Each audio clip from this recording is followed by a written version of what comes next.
Hello there. I want to talk about SHTFs for a moment. When a lot of us that are in the prepping arena, if you will, a lot of us, when we think about SHTF, a lot of us think about major events, large events. And on the smaller side of those large events would say be a region of a state, for example, that could get hit by a weather anomaly.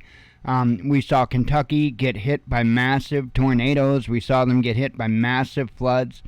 Lots of life lost, unfortunately. Lots of property lost, unfortunately. And to some extent, a lot of us, if we live in an area that's, prone to having these types of weather events, a lot of us make preparations for that type of an event.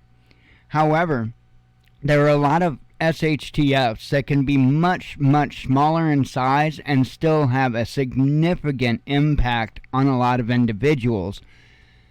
I'm seeing a case of this right now in Jefferson County, Missouri. And I'm going to bring this story to you, and it's just to kind of get you to thinking outside of the box of where things may blindside you, to be kind of honest, because I guarantee you these are 23 families that have been absolutely blindsided, and in the blink of an eye, no warning at all, now they have to figure out where they and their families are going to live. And the saddest part of it all, it has to do with an argument over who's responsible for property, we'll put it. The article will explain it in detail. Let's go ahead and go on over to that. And I'll leave the link to this down in the description. News 4 investigates 23 Jefferson County families forced to leave homes with no warning. As the article here says, nearly 24 families living in a Jefferson County mobile home park say they were told to leave their homes Friday afternoon with no warning.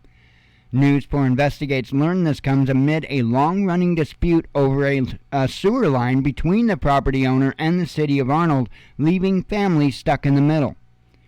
I built a nice home for the kids and it's just taken from me. It's just taken, said Eric Jurgensen, who owns a home at the park. Somebody's not doing their job is causing me to put my family in another state of flux, which isn't fair. According to the Arnold City Administrator, Byron Richardson, someone reported a leak in an above-ground sewage line that ran over a creek and to the Ozark Hills Mobile Home Park.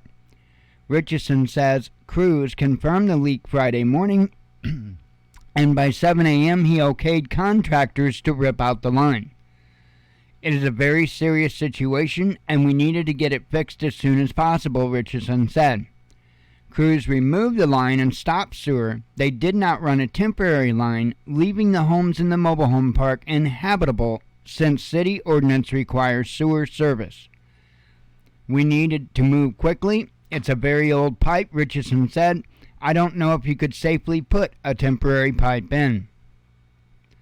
The line is a well-known problem. It's been deteriorating for years and has been at the center of a long-running dispute between the city and property owner. Both claim the other is responsible for the line. The city has always repaired the section of sewer line, said Rob Rosenfeld, who owns the land and leases spots to mobile home owners. Rosenfeld said he was told about the leak, and he wasn't told about the leak until after the city started ripping out the sewer line Friday. He believes it's the city's job to maintain the line. Rosenfeld said there was a mediation plan for next Monday to talk about ownership. You notice how all of this, just happens in perfect timing, right? The exposed section of the sewer line in question is on their part of the property. We were given no easement to go on their side of the property. Technically, we don't even have legal right to fix the line, Rosenfeld explained. Without a sewer line, Rosenfeld explained they cut water to the park to prevent sewage from backing up into people's homes. While the city first learned about the leak Thursday night, residents in the Ozark Hills Mobile Home Park say they found out Friday afternoon when notices were put on their doors telling them they couldn't live in the homes. News 4 Investigates asked the city if there was a plan to help displaced residents find new homes. The city said there is nothing in place. No water, no sewer, what are they going to do? I don't feel like that's fair, said David Edwards, who had to pay for a motel room for himself, his friend, and 2 kids. Other residents say they live paycheck to paycheck and can't afford paying for a place to stay. Where am I supposed to go? I have no money, Terry Pyatt said. If I spend my money on a hotel, then I don't have gas, and if I don't have gas, I have no way to work. Without work, then I have no place to live either. Pyatt says she put all her savings into buying her mobile home in January. She said she can't afford to pay for a hotel, so she's planning on staying in the park. Families News 4 talked to that's really messed up. Families News 4 talked to questioned why no one told them earlier. The city claimed it was a legal technicality and they couldn't alert families until the sewer line was cut. The city and property owners say they're both set to meet for mediation over the pipe on Monday. So you have to pay very, very close attention to your situation, your personal situation. If you rent, for instance, you need to keep that in mind. Your home is limited on whatever the deal is with your landlord, right? Your landlord could decide to sell your home, or sell, not your home, but sell their home, leaving you without a place. You're going to have hopefully more notice than just, hey, you got to be out. But any one of us can run into situations like this, and it's something to always keep an eye on. I know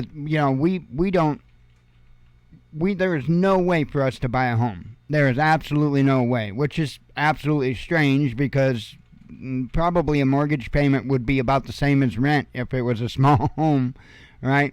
So it's kind of crazy, but nonetheless, we are at the mercy of the landlord. And so that is very important to consider. Even in this case, they were in a mobile home park. They own the mobile homes, right? And then they lease the spot from the park. Okay, so even when you think you've gone that far and you actually own the home that you're in, but maybe not the land, even then an SHTF can arise and put you out on the street literally overnight, which is what happened here. This is insane, and hopefully they can come up with something to be able to help remedy this. So, but hey, on the other side of news, Choco Taco may be making a return. Hey, I bet that is going to be much, much more important to people than 23 people losing their homes, unfortunately. Anyway, always be prepared because you just never know what can come. Shalom.